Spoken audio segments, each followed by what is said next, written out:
मैं आज ये बताना चाहता हूँ कि भले ही आज इस हॉल के अंदर आप लोगों के हंसते हुए चेहरे, लेकिन आज मैं इस बात का एतराफ़ करता हूँ कि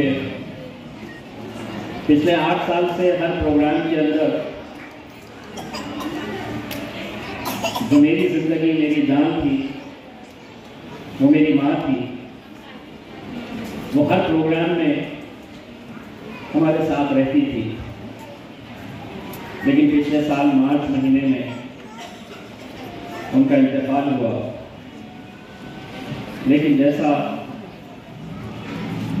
फिरदौस मैडम ने बताया है कि आज मैं जो भी कर रहा हूँ, आज अगर मेरे से जो भी मुमकिन हो रहा है, वो सिर्फ मेरी माँ की दुआओं की वजह से मुमकिन हो रहा है।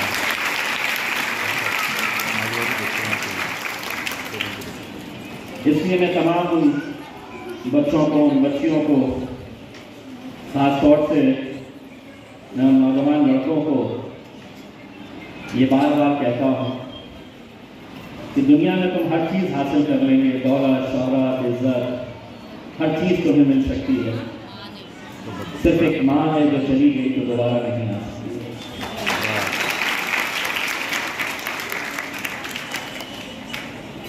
ये दुआ फाउंडेशन हमने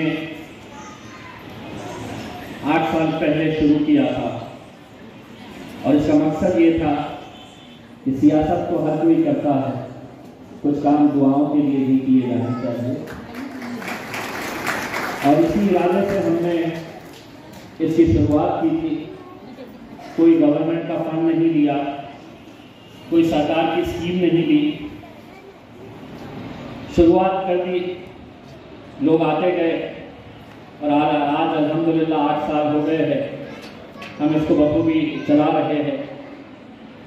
और इसके पीछे का मकसद यही है कि जो आज हमारे समाज में जो ज़रूरतमंद बच्चियां हैं, जो कुछ करना चाहती है, उन्हें कहीं ना कहीं हमारी तरफ से एक छोटी सी कोशिश समझकर हम उनके लिए क्या कर सकते हैं, इस इरादे से ये दुआ फाउंडेशन की शुरुआत की गई थी। न किसी से 1 रुपया लिया जाता है, न कोई पैसों का खेल खेला जाता है। वो हमें दुआएं देते हैं, हम उन्हें दुआएं देते हैं और यही दुआओं का कारनामा काफिला चलता रहता है। मुझे मालूम है कि जब पहली मरतबा हम लोगों ने 25 बच्चियों के उससे बैच शुरू किए थे,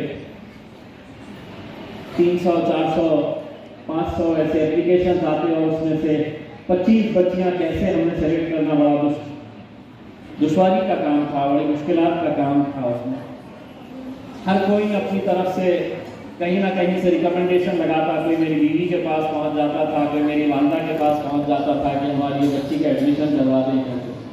लेकिन मुझे मालूम था कि ये करना किसी न किसी के साथ नाइंसाफ़ी होगी। इसीलिए मैंने कहा कि जिसकी किस्मत में आएगा, अब हम एक भी साल ऐसा नहीं है कि किसी के रिकमेंडेशन से या किसी के लगे के जरिए है तो हम किसी का एडमिशन करवाते हैं।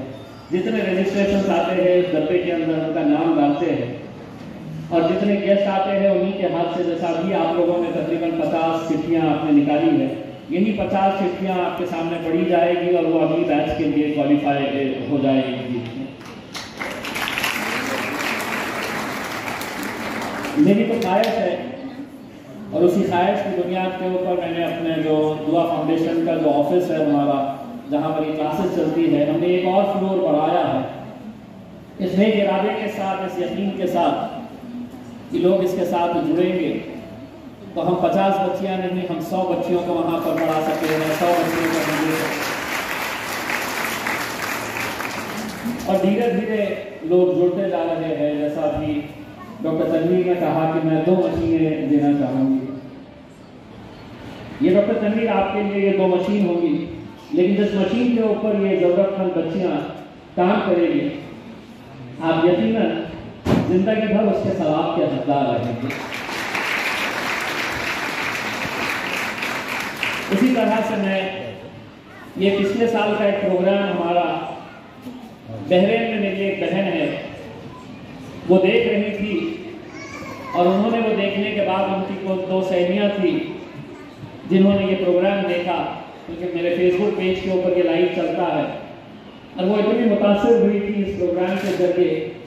उन्होंने बहरीन से कुछ मशीनें ये कहकर हमें विदाई की, दुआ फाउंडेशन के साथ हम भी जुड़ना चाहते हैं। तो मैं इस मौके के ऊपर बहरीन से जो 2 हमारी बहनों ने इस दुआ फाउंडेशन के लिए उन्होंने कुछ मशीन डोनेट की है, डॉक्टर सुबूही अजीज़ और मिस मुनव्वर मुस्तफ़ा, दोनों ही हमारी बहरीन की बहनों का मैं तहे दिल से शुक्रिया अदा करता हूँ। आप लोग भी शुक्रिया अदा करेंगे। ये काम इतना बड़ा करना चाहते हैं हम, लेकिन कहते हैं ना कि साथी हाथ बढ़ाना एक अकेला थक जाएगा, मिलकर बोझ उठाना। तो मैं चाहता हूं कि जितने सारे लोग इसके साथ जुड़ सके, हम एक हुनर देने का काम कर रहे हैं। वो बच्चियां जो अगर किसी प्राइवेट इंस्टीट्यूट के अंदर जाएगी, किसी प्राइवेट इंस्टीट्यूट के अंदर जाकर वो ये ट्रेनिंग हासिल करेंगी, तो कुछ ना कुछ उन्हें फीस देना पड़ता है, चाहे वो 1000 रुपये हो सकता है, 2000 रुपये हो सकता है, 3000। लेकिन हम यहाँ पर पिछले 8 सालों से किसी से भी कोई पैसा नहीं लेते हैं। और जिस मकसद से हमने ये शुरू किया था, मैं समझता हूँ कि आज मैं अपनी बहन माधुरी पल्लावार का जब मैं भाषण सुन रहा था, माधुरी जी, उसमें एक बात आपने जो कही है वो मेरे दिल को छू गई है। और वो बात ये थी कि आज के इस दौर में जहाँ पर सिर्फ नफरतों का कारोबार किया जा रहा है, सिर्फ नफरतें फैलाई जा रही है, आज आपने जब अपने भाषण के अंदर कहा कि पहले सिर्फ मेरी हिंदू बहनें हुआ करती थी, आज मैं फख्र के साथ कहती हूँ कि मेरी मुसलमान सहेलियां भी मेरी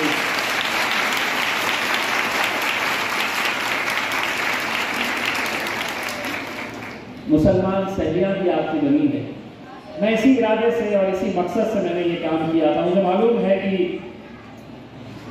डॉक्टर सोनाली जब पहली मरतबा हमने ये बैच की शुरुआत किए थे, तो लोगों को ऐसा लगता था, और ख़ास तौर से माधुरी जैसी हमारी बहनें हैं, उनको ऐसा लगता था ये तो एमआईएम का खासदार चुनकर आया है, एमआईएम पार्टी का एमपी है, ये हमें साथ में लेगा। उस वक्त मेरा गुडी लाइन इलाके के अंदर एमएलए का ऑफिस हुआ करता था। मैं लोगों के अंदर यकीन पैदा करने के लिए कई ऐसी हमारी हिंदू बहनों के घर में गया जिनके पास छोटी बच्चियां थी, और उनके घर में जाकर मैंने उनसे कहा कि तुम्हारी बच्ची को मेरे पास भेजिए, ये तुम्हारी बच्ची नहीं है, मेरी बच्ची है, मैं उसे यहाँ पर सिखाना चाहता हूँ। तो इसीलिए आज बहुत सारे लोग जुड़े हैं। अक्सर मेरी बीवी मुझसे ये कहती है कि तुम 50 का आगे भी बढ़ाना चाह रहे हैं, कैसा करेंगे, कैसा कैसा मुमकिन हो सकता है। मैं यही कहता हूं कि अगर नीयत साफ है तो अल्लाह रास्ते जरूर बनाता है। और आपकी तकलीफ जो है, आपकी तकलीफ, आपकी जो परेशानी है, वो आप खुद समझ लीजिए। आप अगर ये कहेंगे कि आपके वालिद साहब, आपके पिता इतना कमाते नहीं है कि हम अपना घर चला सके, हम तकलीफों के अंदर जिंदगी गुजार रहे हैं, शिकायत करने की बजाय अगर आप ये कहेंगे कि नहीं, मैं खुद कुछ ना कुछ करूंगी, मैं अपने माता पिता को उनकी तकलीफों को दूर करने के लिए मैं ये कोर्स करती हूँ, 4-5 बच्चियाँ मिलकर एक साथ मोहल्ले के अंदर एक साथ मिलकर अगर आते हैं, आपने सिलाई का काम तो सीख लिया है, कोई एक छोटा सा टेलरिंग का कारोबार शुरू कर दीजिएगा, छोटा सा टेलरिंग की दुकान शुरू कर दीजिएगा। 4-5 बच्चियाँ जो आपकी सहेलियाँ बनी हुई है, गवर्नमेंट की भी बहुत सारी स्कीम्स है, उस स्कीम का फायदा उठाइए। जहाँ पर अड़चन आती है वहाँ मेरे पास आइएगा। सारी अड़चनों को दूर करने के लिए 2014 के अंदर आपने इम्तियाज जमीन को खड़ा किया,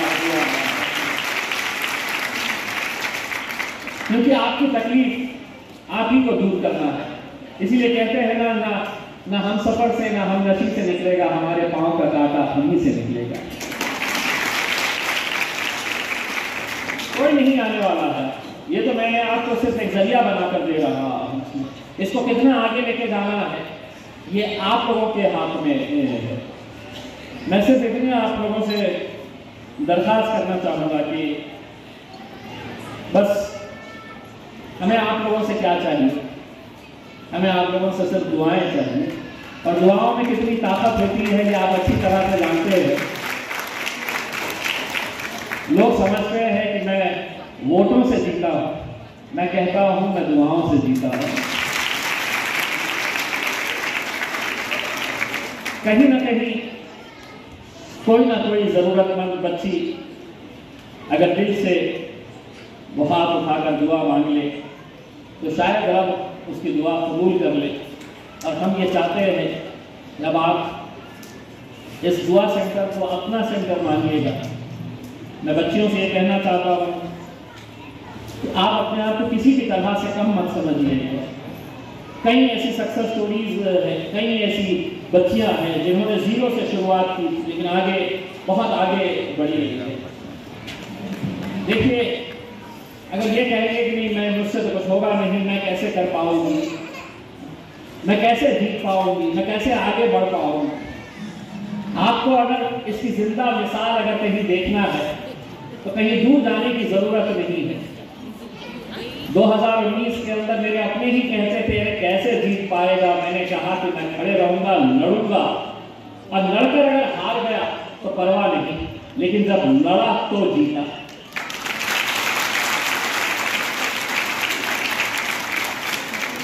अगर लड़ता ही नहीं और यही कहता, बहुत सारे लोग मुझसे कहते थे और कोई जय नहीं कहता था, मेरे अपने ही कहते थे कि नहीं बड़ा मुश्किल है, बहुत मुश्किल है, कैसे जीत पाओगे। मैंने कहा एक मरतबा मुझे मैदान में उतरने को दो, कुछ वोटों से जीत लेंगे, कुछ दुआओं से काम चलवा लेंगे। जीतने के बाद एहसास हुआ कि वोटों में ताकत थोड़ी कम थी, दुआओं की ताकत बहुत ज्यादा थी।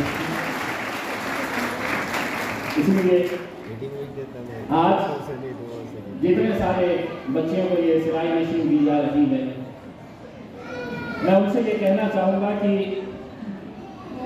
इसके जरिए अगर आप अपनी रोजी रोटी का इंतज़ाम कर सके, आप अपने वालिदैन की परेशानियों को दूर कर सके, तो इससे ज़्यादा हमें खुशी और क्या हो सकती है। इसके बाद 50 बच्चियों का यहाँ पर लकी ड्रॉ के जरिए नाम निकाला जाएगा। इतना मैं बता दूं कि अगर आप ये समझेंगे कि मैं एडमिशन ले लूँगी, अपनी मर्जी के हिसाब से आऊँगी, अपनी मर्जी के हिसाब से चली जाऊँगी, फिर 3-4 महीने के बाद आऊँगी और मशीन लेकर चले जाऊँगी, तो आपको अभी हमारी माधुरी मैडम ने बताया है कि नीलोफर मैडम अंदर से बहुत कड़क है, ऊपर से बहुत कड़क है, अंदर से साजिदा मैडम कितने सख्त है, रूमी मैडम भी आती है और कई मरतबा मैं भी आकर के देखता हूँ कि सही तरीके से चल रहे हैं या नहीं चल रहे। क्योंकि अगर आप इसे सिर्फ इस इरादे से आ रहे हैं कि मुझे एक मशीन मिल जाएगी, तो हमने कितने सारे ऐसे बच्चों के एडमिशन होने के बाद कैंसिल किए क्योंकि वो बच्चियाँ रेगुलर क्लासेस को नहीं आ रही, अपनी मर्जी से आ रही, तो फिर हमने उनके एडमिशन कैंसिल करके दूसरी जो ज़रूरतमंद बच्चियाँ हैं उनको हमने उनकी जगह के ऊपर जगह बनाई है। तो जिन का भी नंबर उठेगा वो ये ना समझे कि मेरा नंबर उठ गया है और मैं 3-4 महीने के बाद आके सिलाई मशीन लेकर चले जाऊँगी, तो ऐसा नहीं होने वाला है। आपको मेहनत करना पड़ेगा, आपको ये हुनर सीखना पड़ेगा उसमें। और सिर्फ हम ये ही नहीं कर रहे, आज मुझे बताते हुए खुशी हो रही है कि हमने तो ये सिर्फ सिलाई मशीन का ये करे थे। हमारे पास हमारी मेहंदी क्लास की टीचर है, कितनी समूह से बच्चियाँ आज मेहंदी की क्लासेस, आप अगर वो क्लास में आकर अगर विजिट करेंगे तो मैंने 10 और 12 साल की बच्चियों को भी देखा है और उनका हुनर अगर आप देखेंगे, इतनी बेहतरीन वो मेहंदी लगाती है, इतने अच्छे तरीके से वो मेहंदी क्लासेस करती है। उससे होगा क्या, आज इतनी सारी जब शादियाँ होती है यही बच्चियाँ जाती है वहाँ पर। एक शादी के अंदर मेहंदी लगाने के कितने पैसे, हमारी शादी हो गई ना,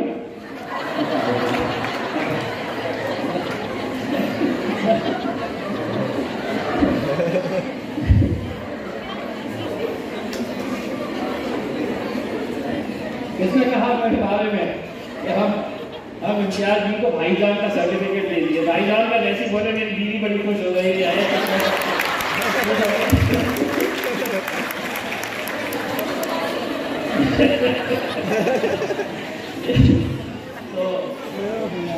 तो ये सिर्फ मेहंदी क्लासेस ही नहीं है। मैं आप तमाम डॉक्टर्स से बताना चाहता हूँ कि हम लोग कोरोना के पीरियड के अंदर एक खबर आई थी अंबेजोगाई मेडिकल कॉलेज से, पता नहीं आपकी नज़र में आया था या नहीं आई थी करके। सारे इंटरनेशनल लेवल के ऊपर ये खबर उस वक्त दिखाई गई थी, छापी गई थी कि कोरोना के अंदर जब लाशें ले जाने के लिए एम्बुलेंसेस मिल नहीं रही थी तो अंबेजोगाई के गवर्नमेंट हॉस्पिटल के अंदर एक एम्बुलेंस के अंदर 22 डेड बॉडीज को ठूस कर रखा गया था। 22 एक एम्बुलेंस के अंदर 22 डेड बॉडीज को उस एम्बुलेंस के अंदर भरा गया था। वो 22 डेड बॉडीज किसकी थी? उसमें हिंदू कितने थे, मुसलमान कितने थे, दलित कितने थे, कौन सी जाति का था, धर्म क्या था, उनका नहीं मालूम। लेकिन उस रात हमें सोचने के ऊपर मजबूर किया कि हम जीते जी इनका सम्मान नहीं करें, अगर मरने के बाद भी अगर हम इनके साथ अगर ऐसा रवैया अपनाते हैं तो मैंने कहा अपने तरफ से हम क्या कर सकते हैं। उसी दौरान हमने अपने बोर्ड की मीटिंग कॉल की और 2 दिन के अंदर हमने 3 एम्बुलेंसेस दुआ फाउंडेशन के नाम के ऊपर लिए और तब से लेकर आज तक ये तीनों एम्बुलेंसेस दुआ फाउंडेशन के मुफ्त में चलाई जाती है। बस किसी को फोन करना होता है, किसी पेशेंट को हॉस्पिटल जाना है, किसी बॉडी को यहाँ से वहाँ अपने घर तक पहुँचाना है, हॉस्पिटल से ले जाना है, ये एम्बुलेंसेस हम चला रहे हैं। फिर उसके बाद हमें यह पता चला कि बहुत सारे पुलिस के अंदर भर्ती होने वाले हैं। पुलिस की ट्रेनिंग देने के लिए कम से कम जो पैसा लगता है वो 25 से 30 हज़ार रुपये। कई ऐसी बच्चियाँ और कई ऐसे बच्चे थे जो ये पैसा दे नहीं सकते हैं लेकिन पुलिस के अंदर नौकरी करना चाहते हैं। तब हमने ये फैसला लिया कि इन बच्चों को ट्रेनिंग हम देंगे करके हमने 100 लड़के और लड़कियों को हमने सेलेक्ट किया और तकरीबन 6 महीने तक हमने उनका पूरी उनकी फिजिकल ट्रेनिंग, उनका रिटर्न ट्रेनिंग, उनको पूरा ट्रैक सूट, उनको जितने भी उनकी जो चीज़ें थी वो दुआ फाउंडेशन के जरिए हमने दिए हैं। अब 100 बच्चों को और 100 बच्चियों को हमने ट्रेनिंग दे दिए है। मुझे खुशी इस बात की होगी कि पुलिस ट्रेनिंग अगर हो जाए और उसमें से 2, 5, 10, 20 जितने भी बच्चे सेलेक्ट हो जाते हैं, कहीं ना कहीं वो वर्दी जब पहनेगा तो उसको इस बात का एहसास होगा कि मेरी इस वर्दी के पीछे दुआ फाउंडेशन का हाथ है, इंडिया जरूर है हमारे लिए। तो इन्हीं नेक इरादों के साथ हमारा काम जारी है और इंशाल्लाह यही दुआ करते हैं कि ये काम आगे भी चलता रहेगा करके। मुझे मालूम है कि बहुत सारे लोग जो संगीत के ऊपर आए थे कि चिट्ठी मेरी भी उठेगी करके, लेकिन मैं आपको बता दूं कि इससे बेहतर तरीका कोई हो नहीं सकता है कि आपको किसी की शिकायत करने का। इन्हीं के सामने हमने सबसे 10 हमने निकाले हैं। ये 50 चिट्ठियाँ यहाँ पर निकली जा चुकी है। इतना ये है कि जो बच्चियाँ नहीं आई है आज की तो उनके नाम की जगह किसी दूसरी बच्ची की चिट्ठी उठाई जाएगी। अगर आप चाहते हैं कि अगर आपकी चिट्ठी उठे, आप किसके अंदर नहीं है, तो आप देखते रहिएगा कि कौन नहीं आया है। जितने नहीं आए हैं उनकी जगह के ऊपर दूसरे का चांस बनने वाला है। तो मैं एक बार फिर से तमाम हमारे गेस्ट का तहे दिल से शुक्रिया अदा करता हूँ। Thank you very much. आप लोग